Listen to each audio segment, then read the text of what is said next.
Alhamdulillah, alhamdulillahilladzi arsala rasulahu bil huda wa dinil haqq liyudhhirahu 'alad dini kullihi wa kafa billahi shahida. Asyhadu an la ilaha illallah wahdahu la syarika lah wa asyhadu anna Muhammadan 'abduhu wa rasuluh. Allahumma sholli wa sallim wa barik ala sayyidina Muhammad wa ala alihi wa ashabihi wa man irtadah. Amma ba'd, fa ya ibadallah, usikum wa iyaya bitaqwallah, faqad fazal muttaqun. Faqala Allah ta'ala fi kitabihil karim, A'udzu billahi minasyaitonir rajim. Wa'mur ahlaka bis-shalati wastabir 'alaiha. La nas'aluka rizqan, nahnu narzuquk wal 'aqibatu lit-taqwa. Ma'asyiral muslimin wa zumratal mu'minin rahimakumullah. Mari dalam waktu yang teramat singkat ini kita senantiasa berwasiat, wasiat tentang pentingnya menjaga dan meningkatkan ketakwaan kita kepada Allah, kepatuhan untuk melaksanakan apapun yang telah menjadi perintah Allah, dan meninggalkan apapun yang telah menjadi larangan Allah. Maka dengan kepatuhan ini, mudah-mudahan Allah senantiasa berkenan membentangkan jaminan keselamatan buat hidup dan kehidupan kita sekeluarga dan anak turun kita. Selamat dunia, selamat pula di akhirat. Ma'asyiral muslimin wa zumratal mu'minin rahimakumullah. Hari ini adalah tanggal 26 Rajab. Berarti besok di negara kita ada hari besar nasional, yaitu 27 Rajab, dengan hari besar Islam yaitu Isra Mi'raj. Maka Jumat ini saya akan mengangkat inti dan hakikat perjalanan Isra Mi'raj. Ma'asyiral muslimin wa zumratal mu'minin rahimakumullah. Secara bahasa Isra adalah berjalan di malam hari, Mi'raj adalah naik. Secara syar'i adalah diperjalankannya Rasulullah SAW dari Masjidil Haram ke Masjidil Aqsa di malam hari, dan kemudian dinaikkannya Rasulullah dari Masjidil Aqsa ke Sidratil Muntaha. Sebelum masuk Sidratil Muntaha, lewat langit 1 sampai langit 7, yang keseluruhan gambaran kehidupan ditunjukkan kepada Rasulullah.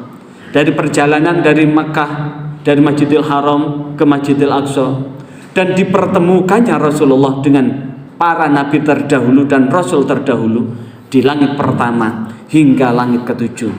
Dan kemudian Rasulullah ditunjukkan surga dan neraka, berikut penghuni-penghuninya dan calon-calon penghuninya, dan kemudian berakhir dengan menerima titah perintah sholat 5 waktu. Ma'asyiral muslimin wa zumratal mu'minin rahimakumullah. Maka sungguh berbicara tentang sholat tidak pernah habis, karena sholat ini bisa dikaji dari segi apapun dan dari manapun. Bahkan sholat pun sudah diteliti untuk meningkatkan imunitas, dan sholat pula dapat dipergunakan untuk mengobati segala macam penyakit. Sholat pula dapat dipergunakan untuk menjadikan kegundahan, kegalauan menjadi tenang melalui sholat khusyuk. Ma'asyiral muslimin wa zumratal mu'minin rahimakumullah. Karena begitu pentingnya sholat, maka saking pentingnya Rasulullah menegaskan awwalu ma yuhasabu bil abdu yaumal qiyamah as-shalah. Pertama kali yang akan Allah perhitungkan pada hari kiamat adalah sholat. Idza saluhat saluha sairu amali. Jikalau sholatnya baik, maka baiklah amal yang lain. Wa in fasadat, jikalau sholatnya rusak, fasada sairu amali, maka akan rusaklah amal yang lain. Ma'asyiral muslimin wa zumratal mu'minin rahimakumullah. Saking pentingnya sholat, Allah menegaskan di dalam Al-Quran surah Toha ayat 132, A'udzu billahi minasyaitonir rajim, wa'mur ahlaka bis sholati wastabir 'alaiha. Dan perintahkanlah keluargamu untuk menegakkan sholat, dan bersabarlah ketika menegakkan sholat itu pada keluargamu. Di dalam tafsir Al-Mukhtasar disebutkan istanfadhum min adzabillah bi iqamis sholah. Maka lindungilah dirimu dari siksanya Allah dengan menegakkan sholat. Wastabir anta ala fi'liha, dan sabarlah kalian tatkala kalian menegakkannya. Ayat ini ada hubungannya dengan surah At-Tahrim ayat 6. A'udzu billahi minasyaitonir rajim. Ya ayyuhalladzina amanu qu anfusakum wa ahlikum nara. Hai orang-orang yang beriman, jagalah diri kalian dan keluarga kalian dari api neraka. Kenapa? Waquduhan nas wal hijarah. Bahan bakar neraka itu adalah manusia yang durjana, manusia yang durhaka, manusia yang tidak mau menyembah Allah. Wal hijarah, dan batu-batu yang menjadi sembahan manusia, dan dijaga oleh malaikat yang tegas, yang bengis, yang tidak pernah maksiat dari perintah Allah. Dan sesungguhnya inilah yang kemudian tatkala sholat betul-betul tegak, tatkala sholat betul-betul berdiri, maka sungguh banyak hal yang dapat dipetik. Karena tatkala sholat betul-betul dikerjakan, dan kemudian ini ternyata memupuk jiwa disiplin. Orang-orang yang betul-betul tegak sholatnya tepat waktu, maka dia akan betul-betul mampu merangkai waktu-waktunya untuk menjadi waktu yang bermanfaat.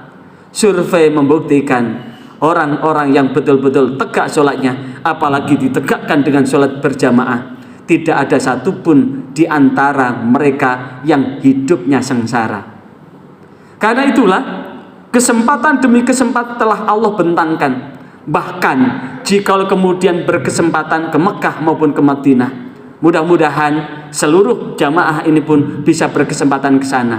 Karena pahala sholat di masjid Rasulullah 1000 kali dengan pahala sholat di Baitulsalam ini. Sholat di Masjidil Haram 100.000 kali dibandingkan dengan sholat di Baitulsalam ini. Dan alhamdulillah sebentar lagi 24 jamaah dari Masjid Mega Asri ini, dan 5 orang diantaranya adalah pengurus takmir masjid ini, berangkat umroh bersama. Dan ini pun mudah-mudahan memberkahi, menyentuhkan sentuhan spiritual dari sholat. Kenapa 100.000? Diharapkan bahwa sesungguhnya ketika sudah merasakan, betul-betul merasakan nikmatnya sholat, ketika sudah mampu merasakan nikmatnya sholat, janji Allah di dalam surah Toha ayat 132, la nas'aluka rizqa, aku tidak akan memintamu rezeki. Apa maknanya di dalam tafsir Al-Mukhtasar? Bahwa idza aqamtas shalah atakallahu rizqa min haitsu la yahtasib, karena nahnu narzuquk, akulah yang akan memberimu rizki. Artinya apa? Idza qumta, apabila kalian telah menegakkan sholat, atakallahu rizqa, maka Allah akan memberikanmu rizki min haitsu la yahtasib, dari jalan yang tidak pernah diperhitungkan. Inilah yang kemudian menjadi penegas bahwa orang-orang yang tegak sholatnya selain sehat jasmani rohaninya, maka akan terbentanglah kemampuan untuk memetik rizki-rizki Allah, dan itu akan dibentangkan buat orang-orang yang betul-betul sholatnya betul-betul tegak. Bahkan di situ disebutkan di dalam tafsir Al-Mukhtasar, wal aqibatu littaqwa, itu dijadikan balasan buat orang yang bertakwa, yakni wa husnul aqibah fid dunya wal akhirah wa hiyal jannah liman ittaqa. Dan itu adalah sebaik-baiknya balasan dunia hingga akhirat, dan di akhirat dia akan dijamin dengan surga oleh Allah, liman ittaqallah, bagi orang yang bertakwa kepada Allah. Maka mudah-mudahan dengan momentum Isra Mi'raj ini kita bisa